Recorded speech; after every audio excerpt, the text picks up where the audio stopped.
Good afternoon, and welcome to the latest episode of Conversations. And I am on with a woman whose work I have been watching for a long, long time. And when the opportunity came to talk to her, I jumped at it because it's like, hey man, I'm watching her work. First place I saw her was on Madam Secretary, and I was like, okay, very nice. Then I found out about her Tony Award, and I apologize because I really wish I could have seen you either in Sister Act the musical or in Pippin. And then later on, there comes along this small little show from the Power universe called Power Book 3 Raising Kanan. And she is the center of that show, has scared the bejesus out of us for 10 episodes. I want to welcome straight out of Pageland, South Carolina, second, maybe third generation preacher kid, Patina Miller. How are you this morning? I'm good. How are you? I've immersed myself in all things Patina Miller for about the last day and a half. And through all the interviews I've listened to, and if you piece them together, I think it's a wonderful portrait of a strong, young, talented Southern woman who is doing what she is born to do and doing it at a very high level. Thank you. Yes, I think so. I'm very blessed. You notice, I know you were like waiting for some more. I was like, no, that's it for now.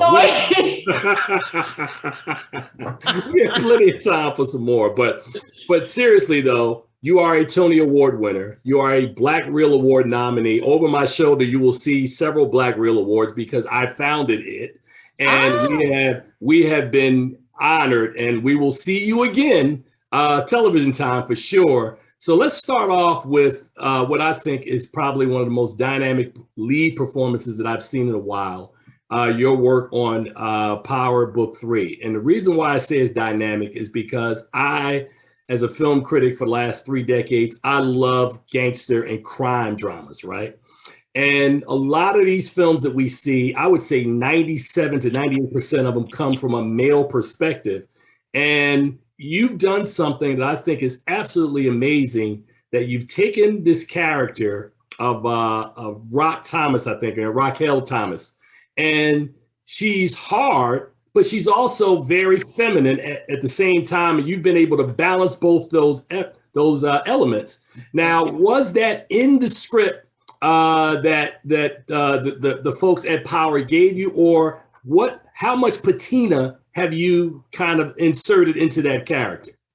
First off, I am such an actor nerd. I'm such a nerd when it comes to this thing. And so being able to create a character, it's always the thing that I love to do most. And I love to find their voice. I like to look for clues in the text to see what I can find about her. And, this is a Courtney Kemp show. And what I love about it is Courtney just writes so well for the women anyways. And so I already knew that I was going to be taken care of. But at the beginning, I knew it was going to be collaborative as well. And that the head, Sasha, and Courtney trusted me and my instincts to craft this iconic character. And so with that, I knew that I had to really pull on all of the things that I possess, like my own personal story, finding little different things to sort of like make it matter and make it mean something. So my experience, I think, to make a character like this as grounded, real, and really just everything, there has to be honesty to it. It can never feel like you're putting something on. So I really was able with this character to find a lot of parallels to my own life. And I brought that in there. And, the savagery stuff and all of these things that I tapped into, and like Rock is a savage, but then I like to question, why is she a savage? What makes her a savage? And figure out a way, like, how am I similar? How would I be savage about that? At the end of the day, Rock has done some really crazy things, but the crazy things are justified in her way. She's a woman in a male's world, and she's always having to sort of deal with the shit that comes along with being a woman in a man's world. She is incredibly smart. She's a mastermind. She's always 5 steps ahead of everyone else. So I wanted to play with that, like play with her head, like what makes her all of these things. And she's just unapologetic. about who she is. She knows who she is. And with that also, she's very vulnerable. You know, her son, that's a very vulnerable spot for her. Any mom who has a child at 15, you know, they've grown up together. That's a lot. That whole relationship is a lot anyways. It's just been the two of them. My mom had me at 15. Right. So I grew up with my mother. You know, I grew up in an environment. I'm going to have to pause this because, of course, someone's at the door and we're at home. Okay. Pick back up our time.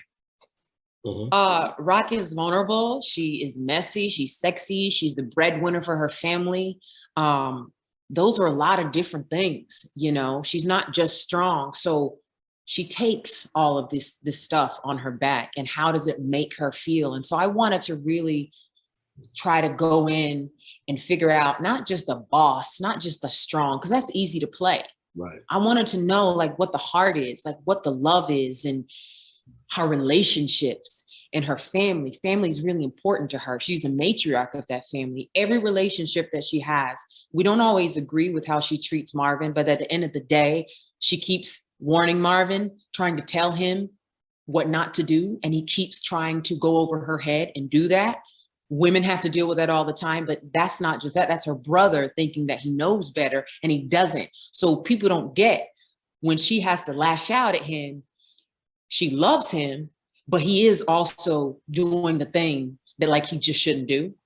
And with Lulu, that's her baby. That's her other kid. You know, she raised him. When her, just the way that she deals with her brothers, and like, it's all comes from a love, like this place of love. Family members, our family irk us. You know, we love them, but they get on our nerves. And so right. I'm able to figure out with this family, or Rock is, how all of those relationships are different. The way she is with Jukebox is very different from how Marvin is with Jukebox. Jukebox and Kanan are her weakness. And so to watch her kind of go in and try to be this family and do this thing, while also trying to deal with Unique, while also try to build her empire, you know, she's in charge, and how she gonna stay in charge, that's a lot of stuff. So I think she's super dynamic. I love the writers. They all are so diverse, and they get her voice, they get who she is. And it's just been incredible to play.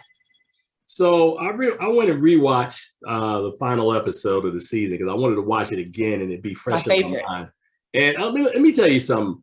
I love the voiceover work, because where we left off in the story, you can't trust anybody in the game, not even your mama. And that last look that when you stared to the camera, I said, Patina Miller, that's what I'm talking.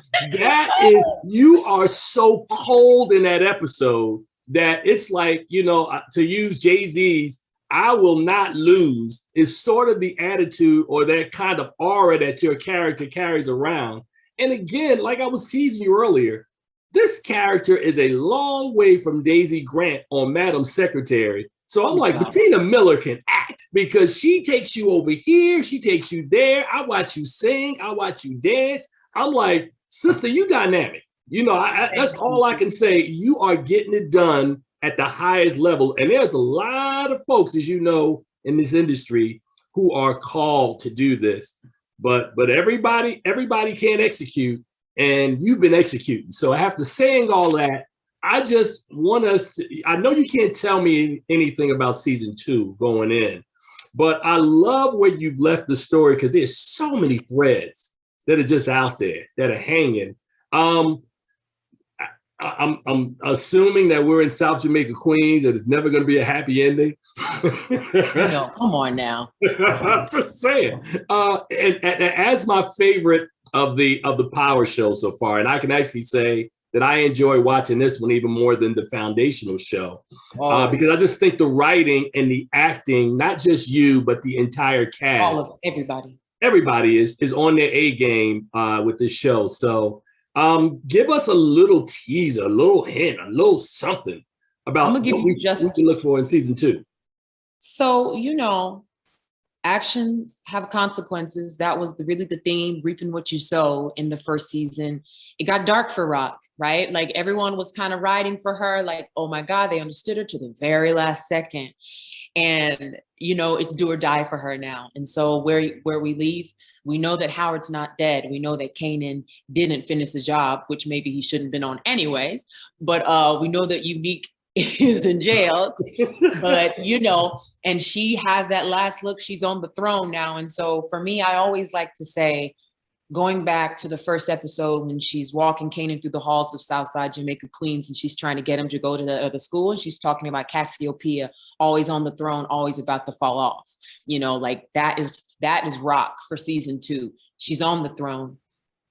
Will she fall off? And so we get to sort of like see her. She has power. Will she keep the power? What is going to happen? How she's going to navigate her new relationship with her son? Because clearly Howard's awake.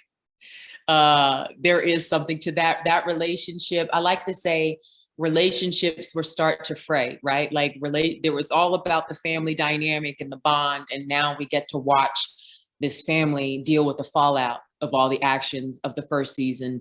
Marvin, Jukebox relationship, Kanan and his mom, Lulu and Rock, you know, and really at the end of the day, like this was a family drama. It's continuing in the family dynamic, and it's how does this powerful family keep it together when all they're doing is going their separate ways? Will they come back together or not? All right, Patina, we got a couple of minutes left. This seems like this is going to be a show that you're going to be working on, hopefully, for a minute. Is there some more? We want to see you on the big screen. I know I've seen you on the stage. I've seen you on television. When are you coming to the movies? Because they need your energy. Baby, they got to hire me. You know, like I'm out here and I'm very much proud of my work. I'm proud of you telling me that I'm, you know, a dynamic performance. That's like the biggest compliment that I could ever get. Because what I love as an actor, you know, I like to say I want to do like what Meryl gets to do, right? Like a chameleon. And I love attacking things in that way. And so, you know, and Viola Davis and all of these incredible women, like I want to have that kind of career and I want to do film. And, you know, I'm looking forward to surprising people again, because it's been about surprising everyone. And, you know, I'm here ready and waiting. So we'll see what that next project is. Well, all I know is that when season 2, they actually announce a date and we get a chance to screen some of the earlier copies, we have got to have you back on, because you are the linchpin of what's going on in this part of the universe. And I am looking forward to continuing this journey with you. Patina Miller, a huge fan of everything you do. You enjoy your holiday, and belated happy birthday from earlier. Thank you very much. So you take care, you enjoy your day, and I look forward to talking to you soon. I'll speak to you soon. All right, sister. Bye. Bye.